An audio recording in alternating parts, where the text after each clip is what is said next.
Y en cuanto a los temas apocalípticos, ahí también en mi página de YouTube tengo mucho material de apocalipsis, unos que se llaman diálogos de apocalipsis, etcétera, donde vamos abordando incluso temas muy modernos, como por ejemplo esto de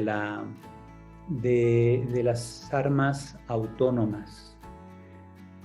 Y las armas autónomas, ¿qué son las armas autónomas? Pues son los Terminators que ya existen, porque ya hay armas robotizadas que han atacado humanos.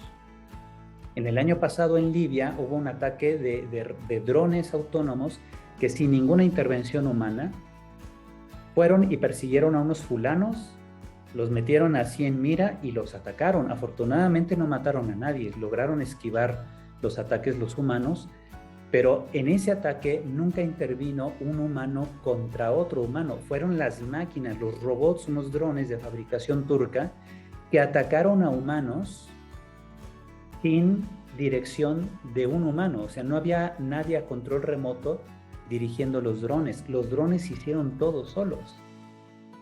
¿Ah?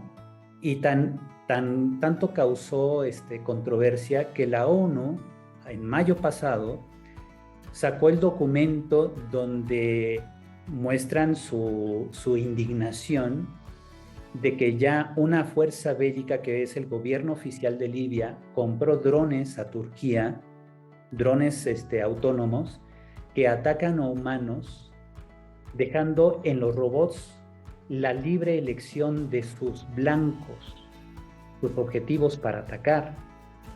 Y los robots fueron, hicieron su trabajo y se regresaron sin que ningún humano los dirigiera. Y ningún humano disparó.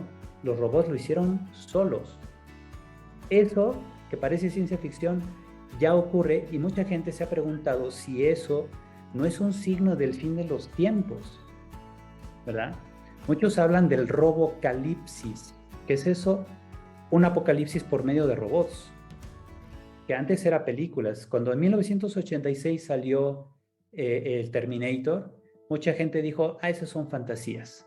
Ciertamente nadie puede venir del futuro, hasta donde sabemos, pero que haya robots que ya puedan libremente decidir a qué humanos atacan y a qué no, eso ya existe. Y la prueba es de que en febrero, me parece fue en febrero del 2020, ocurrió ese ataque. Ajá. Entonces ya hay un antecedente que ha llegado a la ONU, se ha hablado en lo que se llama el Comité de Seguridad de la ONU y se ha sacado un documento reprobatorio, o sea, se ha mostrado la indignidad o pues sí, la condición de molestia de muchas naciones ante esto, ¿verdad? ¿Y quién se iba a imaginar que los robots turcos son superiores a los robots gringos o chinos, ¿verdad? Que los turcos son la nación más poderosa en construcción de drones, porque ya hacen drones autónomos, los venden por internet, ¿verdad? Uno puede adquirir drones que atacan autónomamente humanos por internet. ¿Y por qué se puede? Porque todavía no hay una legislación mundial que prohíba la producción y la venta de armas autónomas. Eso uno dirá, ¿y eso qué tiene que ver con la Biblia, con el Apocalipsis?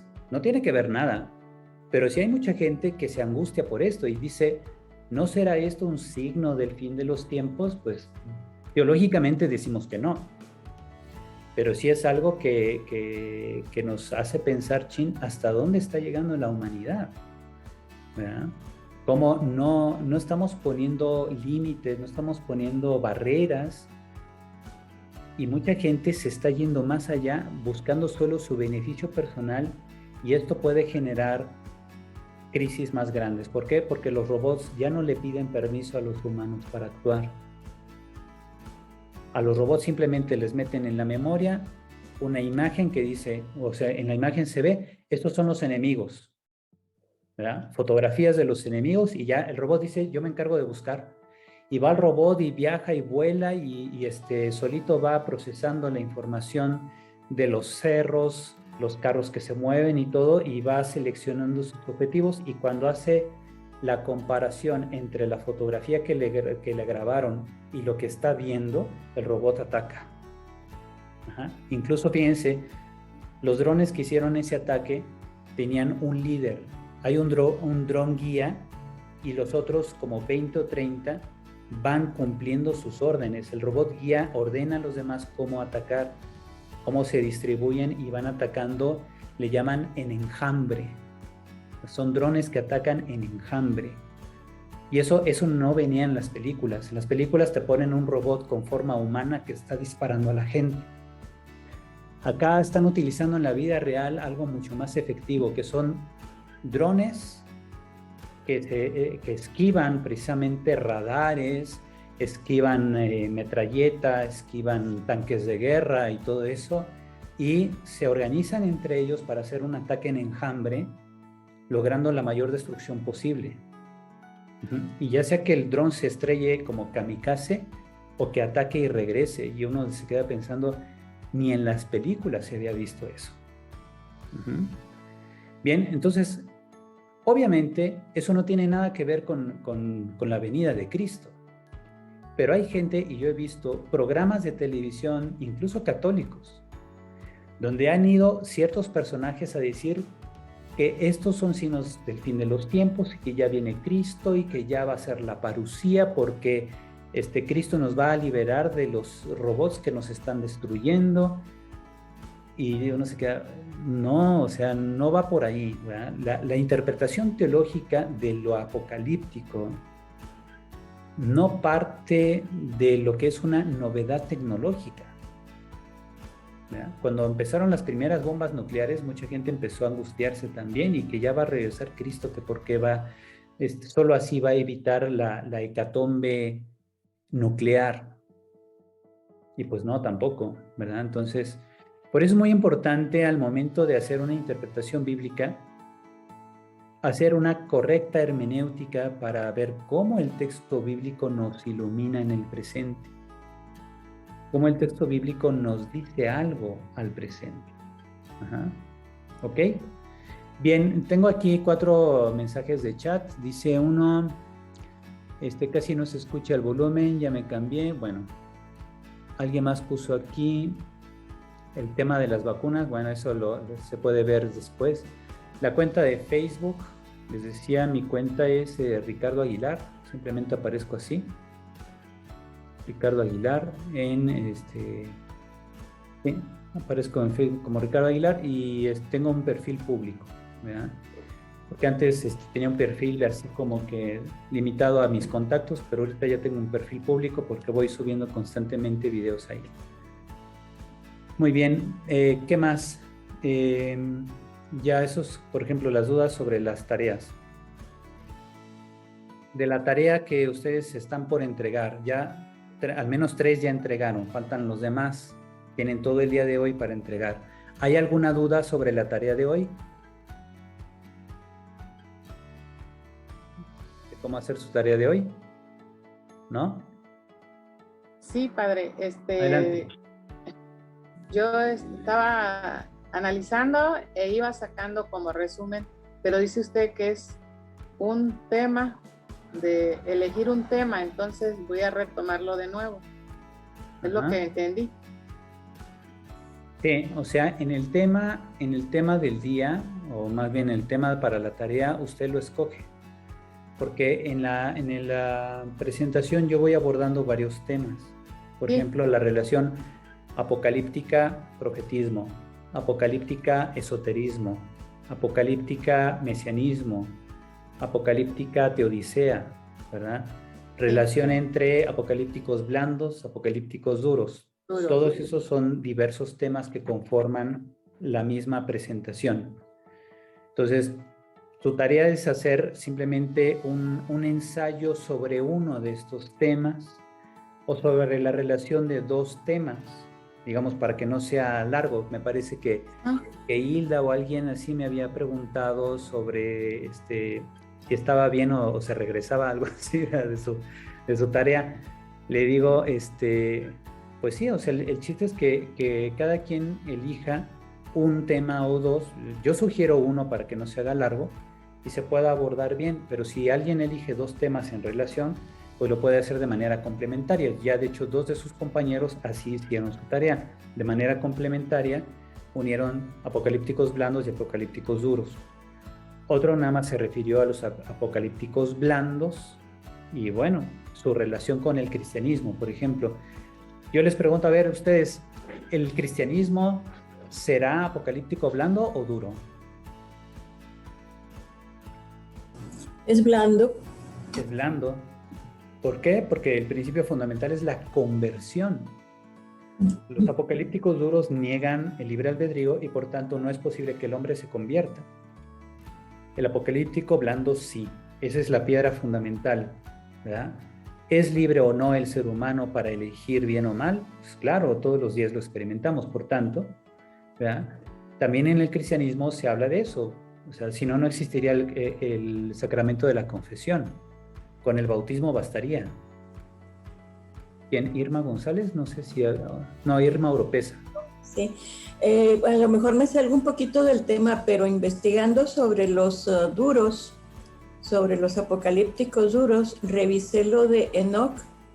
Y entonces me encontré que hay o hubo un libro apócrifo de Enoch y sobre todo, pues siempre me ha generado ruido la historia de los Nefilim, de los gigantes. Me extraña que esto esté en la Biblia. Ajá. Que los hijos de Dios se unieron con las mujeres de la tierra. Entonces sí me salgo un poquito de tema, perdón. Sí, miren, es muy interesante eso porque incluso yo dirijo la revista Col, no sé si ustedes la conocen, la revista bíblica mexicana, y en el último número, no, el segundo número del año pasado, un amigo que está en la Escuela Bíblica de Jerusalén publicó un artículo sobre los Nefilim. Pregunta de los 200,000 a los demás, ¿qué son los Nefilim? ¿Habían oído de ellos? Algunos no, otros dicen que sí, o medio mueven la cabeza, así como que quién sabe. Los Nefilim, ¿qué son? Son los hijos de los hijos de Dios, dice el texto de Génesis, que se unieron a mujeres. Ajá. Génesis 6, versículos 1 al 4. Es un texto apocalíptico. No necesariamente, pero sí es un texto que los apocalípticos han aprovechado. ¿Por qué? Porque una línea de interpretación de los hijos de aquellos hijos de Dios, ángeles que se unieron a mujeres, son interpretados como demonios y de ahí se cuela el tema apocalíptico. Pero originalmente no, era una leyenda muy seguramente ugarítica, que no tenía nada que ver con la historia de Israel, con el pueblo de Israel, pero alguien coló el texto o la leyenda a la redacción de Génesis. Recordemos que Génesis es del siglo VI antes de Cristo. Dentro de los libros del Pentateuco fue el último en ser escrito, aunque empiece la Biblia, ¿verdad? Génesis se redactó en el siglo VI antes de Cristo, principalmente desde un enfoque de la tradición sacerdotal. Pero quizá un redactor de Génesis o algún miembro de los sacerdotes israelitas, ¿qué fue lo que hizo? Tomó una leyenda muy probablemente de origen ugarítico, o sea, de la región de Ugarit, allá por Irak y Kuwait, por esa zona es Ugarit, y de ahí tomó esa leyenda y la metió en la Biblia, y está en la Biblia, y ahí dice Génesis 6, 1 al 4, que los hijos de Dios, así les llama, vieron que las mujeres eran tan atractivas que decidieron bajar al mundo y unirse con ellas. Y tuvieron como hijos a los Nefilim, que son los gigantes de antaño, hombres poderosos, guerreros, etcétera, muy famosos. Y muchos se preguntan, bueno, ¿y ese texto nos dice la verdad? ¿Es una verdad histórica? ¿Es una crónica histórica? Pues no, es una leyenda. Y es una leyenda que si te fijas, si tú sigues leyendo Génesis después del versículo 4, o sea, a partir del versículo 5 del capítulo 6 de Génesis, vas a ir viendo cómo en el fondo esa es la justificación del diluvio, que los cristianos, después de la resurrección de Jesús, fueron comprendiendo que la resurrección de Cristo dividió la historia. Hay un antes y un después. La resurrección de Cristo significa que Dios ya ha emitido su juicio contra el pecado y la muerte, y que estamos destinados a la vida eterna. La escatología que vino a anunciar Jesús ya es realidad, pero todavía no se consuma en nosotros. La muerte y resurrección de Jesús se convierte en el filtro o clave hermenéutica para entender el sentido de la historia. Esto surgió precisamente en la apocalíptica cristiana, que descubrió en la resurrección de Cristo el inicio del fin de los tiempos. Pues cuando hablamos del fin de los tiempos y nos preguntamos, oiga padre, ¿cuándo va a comenzar el fin de los tiempos? Ya empezó. Con la resurrección de Cristo ya empezó el fin de los tiempos, o el eón nuevo. El fin de los tiempos, ¿cuándo se consumará? Pues cuando Cristo ya venga a establecer de manera plena la salvación del género humano. ¿Cuándo será? Pues cuando Él lo decida. Pero en este tiempo de la resurrección a la venida definitiva del Señor, esta es la época, digamos, en que la semilla del reino tiene que ir germinando a lo largo de los siglos. Nosotros somos colaboradores del sembrador, que es Jesús, para que logremos que en el tiempo de vida de cada persona pueda vivir precisamente la escatología presente del reino. Digo escatología presente porque se fijan, la escatología habla de las cosas últimas, pero la escatología no se limita al futuro. La escatología se vive también en el presente con la intención que nosotros usamos para hacer las cosas. La intención con la que nosotros construimos justicia, paz, sociedad, etcétera, lo que nos orienta es la dimensión escatológica de nuestra fe. Es decir, porque yo quiero participar de la obra de la salvación, hago esto. Busco la justicia, busco la verdad, busco la defensa del necesitado, busco hacer realidad estos principios de fe. El que yo defienda a los niños no nacidos. ¿Por qué? Porque yo sé cuál es el valor de la vida, porque Cristo dio la vida por el género humano, porque Él consideró que valía la pena dar la vida porque la gente tuviera una vida digna, porque los niños no nacidos tengan la oportunidad de vivir. Todo eso se deriva de ahí, y eso es una perspectiva escatológica vivida en el presente. San Juan Pablo II, en el documento Eclesia de Eucaristía, ya había dicho eso.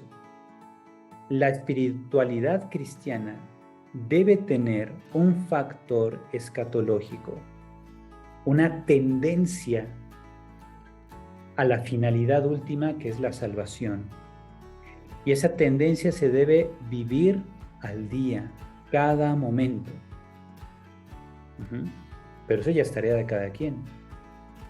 Ahora, no estás solo, estás en un contexto que es la iglesia, conformada por todos los bautizados, y juntos nos tenemos que ir apoyando precisamente en la orientación escatológica de nuestra vida.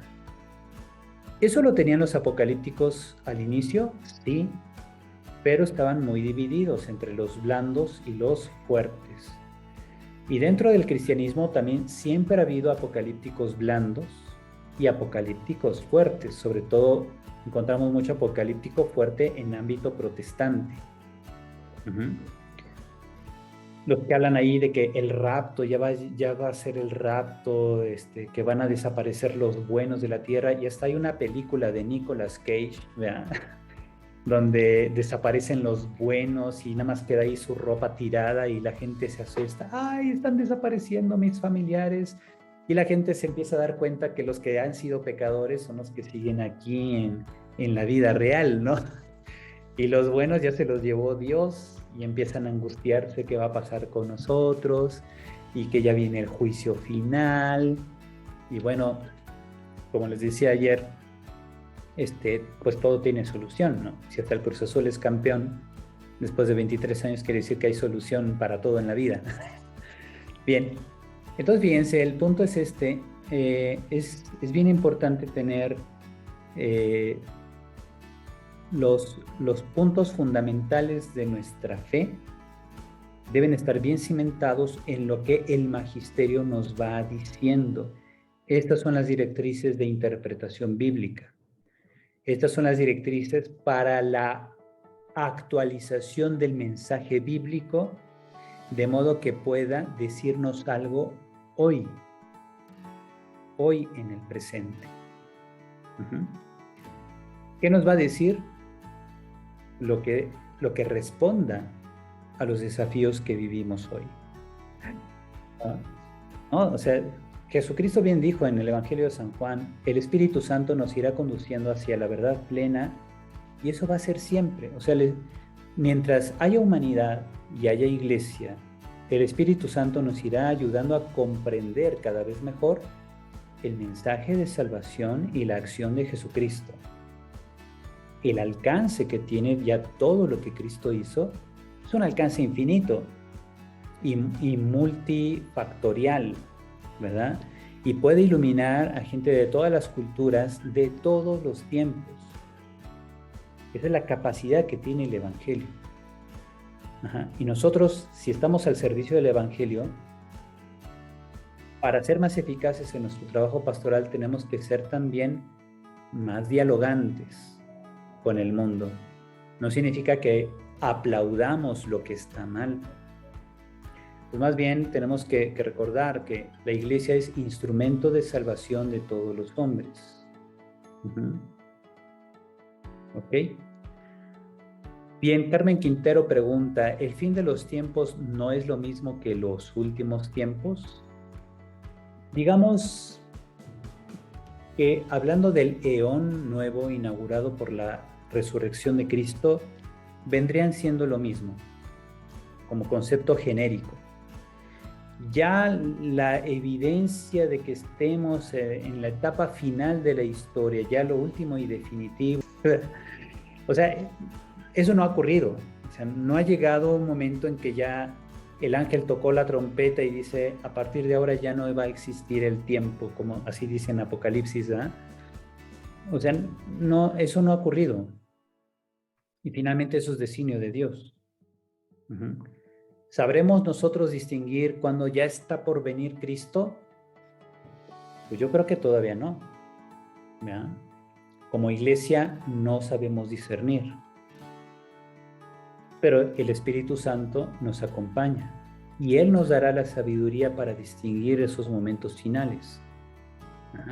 Entonces, en lugar de estarse angustiando de cuándo será el fin del mundo, recordemos que nuestro fin del mundo es nuestra muerte.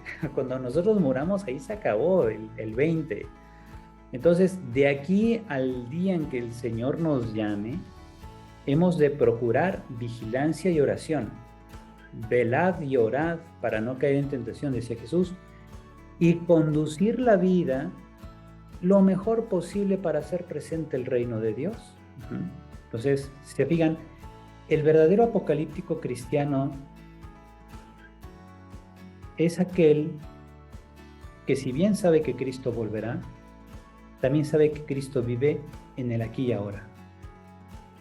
El Cristo que me acompaña en la adversidad, el Cristo que me instruye con su sabiduría para vivir el presente. Cristo ya triunfó y quiere hacer partícipe su triunfo a través de mí, a través de la iglesia. Y lo va a lograr en la medida en que nosotros con toda serenidad y equilibrio, aceptemos nuestra condición de imperfección. Reconocer que esa es nuestra condición hoy.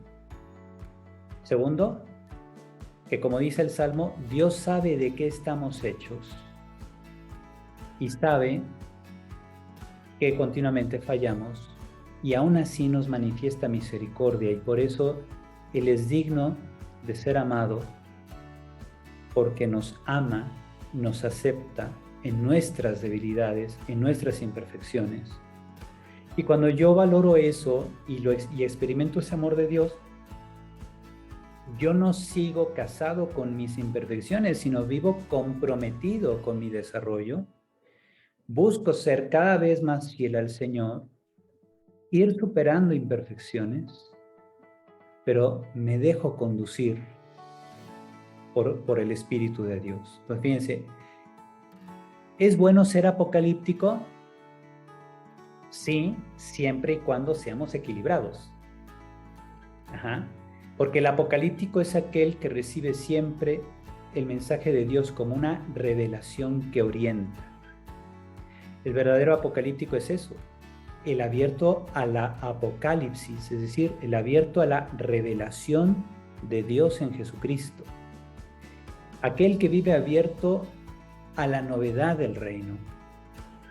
Aquel que vive abierto a la novedad de la salvación que siempre viene a nuestro encuentro en la Biblia, en los sacramentos, en el pobre y en el necesitado, en los que necesitan protección, los que necesitan formación, educación.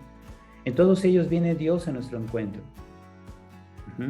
Dios es muy creativo, ¿se fijan?